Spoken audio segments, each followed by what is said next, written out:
Здравейте, скъпи бета зрители! Тук се намираме на пътеката между писта Витошко алея и Алеко, за да пресрещам нашия обитател Диана Бързакова, която е подбрана за Member of the Week на блога на Beta House. Диана, защо се чупиш от работа? Нашия обитател Христо Димитров ни каза, че си тук. Ние те търсихме из цяла София. Имаш ли някакво обяснение? Ето защо се чупи от работа. Добре. Има около 60 см нов сняг.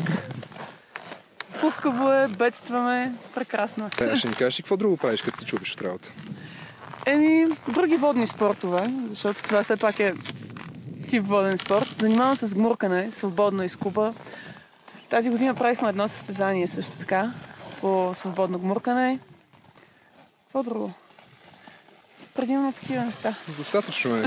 А като не бягаш от работа, с какво се занимаваш? Като не бягам от работа, се занимавам с брандинг, визуални стратегии за компании, рекламни кампании и всякакви визуални медиа неща. Супер! Да кажем, февруари месец, съгласиш ли да направим един скилшеринг в областта, в която ти си експерт? Например, визуална комуникация. Аз съм експерт в много области. Февруари месец е най-добрия сняг в България. Така че скилшеринг, скишеринг. Ти ще се съгласиш ли? Сигурен съм, че доста хора от Beta House ще се съгласят. И като стана въпрос за хората от Beta House, как ти се отразяват те, как ти се отразява средата в Beta House и коворкинга като цяло?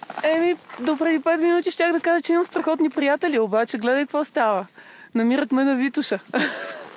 Добре, нека само покажем виновника, заради когото намерихме Диана.